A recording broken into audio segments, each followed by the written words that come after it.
Capítulo 22. Há alguém lá em cima? De vez em quando eu me lembro de um curioso sonho que tive em minha infância. Este realmente deve ter sido um episódio semiótico que mexeu muito com meu inconsciente. Porque não é comum nos lembrarmos dos sonhos depois que acordamos, ainda mais um sonho tido décadas atrás. Eu deveria ter menos de 5 anos de idade, pois me recordo que isso ocorreu antes de começar a frequentar a escola primária de meu bairro. Pois bem, no sonho eu estava em minha casa quando começaram a cair pedras no quintal, uma verdadeira chuva de pedras. Quando saí para ver o que era aquilo, uma senhora, que não me recordo quem foi, apontava para o céu e me dizia que Deus estava voltando, por isso choviam pedras. A cena a seguir ainda me é bastante nítida. Eu olhava para o alto e via a silhueta acinzentada de alguém no meio das nuvens de chuva erguendo várias vezes os braços como se estivesse regendo uma orquestra. Sem querer entrar em qualquer mérito místico, espiritual ou psicológico da questão, deixe-me dizer que aquela fora uma experiência muito agradável. Cito-a aqui somente para introduzir um encontro imaginário entre a criança que fui e o adulto que me tornei. Na infância as coisas tendem a ser mais simples e concretas em relação à experiência religiosa. Na fantasia da época eu pensava que, se houvesse um meio de construir um foguete de cacarecos igual ao do Visconde de Sabugosa, personagem infantil de Monteiro Lobato, eu poderia subir até as nuvens e pousar nelas. Para mim, elas seriam sólidas o bastante para aguentar o meu peso e de meu foguete. Uma vez lá, era só gritar pelo nome de Deus, que ele em pessoa ou santo qualquer apareceriam para conversar comigo. Óbvio, não é? Mas se isso fosse verdade os crentes realizariam cultos em aviões, e não em igrejas. Hoje percebo que as coisas não são tão simples assim. Ando constantemente de avião e, para a tristeza da criança que fui, posso assegurar que as nuvens não são acolchoadas de algodão como a imagem daqui de baixo parecia supor. Não fui tão alto quanto Yuri Gagarin, mas posso quase repetir parte daquela frase atribuída a ele que teria dito em meio à sua viagem orbital. A Terra é azul e eu não vi Deus aqui. Em meus voos, eu também nunca vi fisicamente aquela silhueta cinza do meu sonho de criança. Seria tudo uma mera fantasia? Seria Deus tão fictício quanto o Visconde de Sabugosa em meu foguete imaginário? A criança e o adulto. Foi para resolver esse dilema que me propus a dialogar com minha infância e descobrir quais sentimentos adquiridos nela eu devo banir, corrigir ou apenas atualizar. Daí a ideia de um diálogo imaginário entre o adulto e a criança. Minha inspiração para isso veio dos primeiros ensaios de Jung. Sei que ele foi se tornando excessivamente místico ao longo de sua carreira e nutro minhas reservas quanto às suas conclusões finais inspiradas na alquimia. Contudo, isso não tira o mérito de alguns brilhantes insights, especialmente do início de sua carreira. Sobre a relação entre a criança e o adulto, Jung escreveu algo que, confesso, mexeu muito comigo. Ele diz, no adulto está oculta uma criança eterna, algo ainda em formação e que jamais estará terminado, algo que precisará de cuidado permanente, de atenção e de educação. Para Jung, a criança seria um arquétipo de mediação destinada a compensar as unilateralidades da consciência, juntando, pois, esse conceito analítico e alguns pressupostos que encontrei na teologia. Cheguei à conclusão de que longe de ser algo superável a infância precisa ser constantemente revivida. É ela que me faz lembrar de coisas importantes que a fase adulta tende a esquecer, especialmente a religiosidade e a sede de Deus. Não sei se Milton Nascimento leu Jung ou teve coincidentemente uma ideia semelhante à minha, só sei que quando ele cita numa de suas canções, Bola de Meia, Bola de Gude, a figura simbólica de uma criança habitando seu coração adulto e lhe estendendo a mão nos momentos difíceis, está expressando justamente o sentimento que muitas vezes experimento. Há um menino, há um moleque morando sempre no meu coração toda vez que o adulto balança ele vem para me dar a mão. Seria possível, portanto, travar um diálogo saudável entre aquelas sensações infantis e minhas experiências racionais da fase adulta? Será que uma parte convenceria a outra? Ou ambas terminariam a conversa brigadas sem jamais chegarem a um acordo?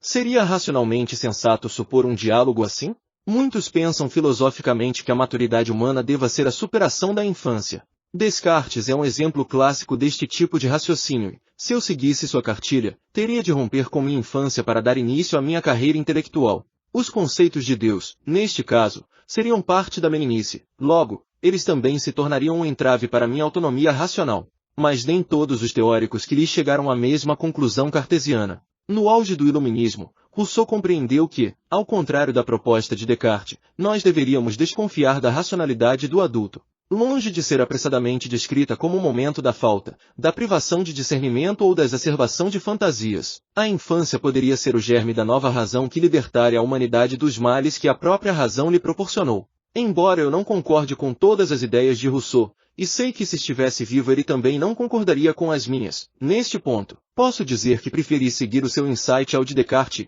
Se me permitem uma breve menção bíblica, devo lembrar que Jesus também afirmou que para entrar no reino de Deus deveríamos começar como crianças. Lucas 18h17. É provável que este seja um dos graves problemas do homem moderno, o completo desligamento de sua infância. Você já notou que à medida em que nos tornamos adultos aumentam nossas dificuldades em fazer novos amigos? Prepare uma lista dos amigos mais íntimos que você já teve. Não valem conhecidos nem colegas. Estou falando dos melhores amigos, aqueles que poderiam ser descritos como um irmão que você pôde escolher. Ora, eu não me surpreenderia se 90 deles forem amizades que você fez ainda na infância, quando os medos de rejeição e os preconceitos eram, provavelmente, menores que os de hoje. Portanto, não estou seguro de que o melhor caminho para minha maturidade seria abandonar a priori minha fé adquirida na infância. Ela pode ser muito válida para mim. É lógico que, para evitar devaneios, sou obrigado a colocar esta mesma fé à prova e verificar se ela é algo essencial e sadio que amadureceu comigo ao longo dos tempos, ou se é uma tolice que merece ser extirpada para meu espírito raciocinar de maneira mais livre. Voltando a falar do sonho, ainda me pergunto de onde foi que eu tirei aquela imagem do retorno de Deus ao mundo, que apareceu em meu sonho de criança. Afinal de contas, não nasci num berço religioso que divulga esse ensinamento e nem me recordo de tê-lo ouvido antes daquele tempo. Mas fique tranquilo, pois não serei apressado em dar um significado místico para aquela experiência. Admito a possibilidade de alguém que minha memória não registrou ter falado disto antes e ter influenciado meu inconsciente a transformar a mensagem num sonho que, por qualquer razão, foi significativo para mim. Creio que um psicólogo daria mais ou menos esse veredito. Afinal, já aprendi com Aristóteles e Tomás de Aquino que, contrário à antropologia platônica, o conhecimento não é inato, nem adquirido antes de nossa fecundação. Tudo o que sabemos veio, de alguma forma, de fora para dentro de nossa mente, ainda que, como dizem os teóricos modernos, algumas aquisições epistemológicas tenham ocorrido enquanto ainda estávamos em formação no ventre materno. A pergunta persiste. Há alguém lá em cima, que não sejam astronautas consertando satélites ou aeromoças servindo barrinhas de cereal. Deixe-me destrinchar um pouco mais a questão. A imagem que muitos têm de religiosos conservadores é a de pessoas desinformadas, com um baixo nível de escolaridade, oriundas de escolas inexpressivas, e por fim, munidas de pouco ou nenhum poder reflexivo. É claro que existem religiosos cultos. Qualquer ateu ou cético bem informado reconhece isso. Contudo, a maioria desses religiosos, inclusive muitos teólogos, já não acredita mais naquela velha e feliz história da igrejinha paroquiana do interior. Eles estudaram a fio grego e hebraico. Leram os clássicos e se depararam com os questionamentos da modernidade. Seria impossível continuar mantendo aquele sistema piedoso de crenças que tinham quando entraram para o seminário. Como definiu o teólogo Karl Rahner, um dos maiores problemas da fé hoje é: como pode o homem moderno sinceramente crer? De fato, uma pesquisa feita por Jeffrey Aden, sociólogo da Western Reserve University de Cleveland, Ohio, envolvendo 7.400 pastores protestantes, indicou que o número daqueles que acreditavam na ressurreição corpórea de Cristo oscilava entre 13% e 51% dos entrevistados, dependendo, é claro, da religião de cada um deles. Isso significa algo em torno de 40% dos graduados em teologia admitindo não crer mais nesta crucial doutrina do cristianismo. O curioso é que muitos deles continuam pregando sobre a ressurreição mesmo sem acreditar nela. Por que então não abrem o jogo com sua igreja? Talvez por causa do convencionalismo social, pois outra pesquisa feita, desta vez pela Harris Interactive Corporation, descobriu que de 87% dos norte-americanos leigos em teologia, quer professem ou não uma religião cristã, ainda creem piamente na ressurreição de Jesus Cristo. A margem de erro para ambas as pesquisas é de 2 pontos percentuais para mais ou para menos. Será que a pregação cristã é somente isso? Conveniência? Perde-se a fé quando se entra para o seminário? Recordo-me de ter participado de um fórum internacional sobre o Jesus histórico, realizado na Universidade Federal do Rio de Janeiro, em que um aluno de teologia de determinada faculdade confessional pegou o microfone e agradeceu ao presidente do evento por propiciar um fórum de discussões em que ele e seus colegas teriam a oportunidade de ser hereges em paz. Declarou que estava cansado de estudar uma coisa no seminário e ter de ensinar outra na igreja local. Ensinos tradicionais como inspiração da Bíblia, abertura do Mar Vermelho, veracidade do Gênesis etc. eram coisa para leigos. Os acadêmicos que o orientavam já não admitiam mais a historicidade destes elementos de valor meramente simbólico. Não vou tecer um juízo de valor sobre a declaração daquele graduando, nem quero cometer uma falácia de acidente, tomando a parte pelo todo. É claro que muitos seminaristas discordariam do colega.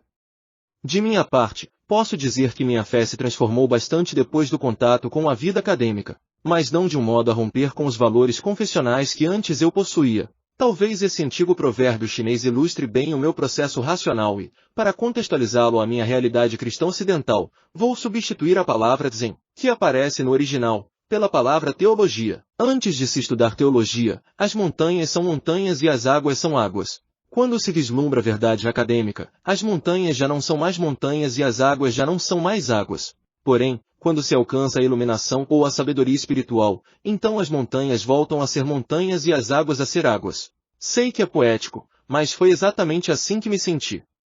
Respondendo, pois, à pergunta do título deste capítulo, posso lhe assegurar que existe sim alguém lá em cima. Para mim, ele é tão real que quase dá para tocá-lo.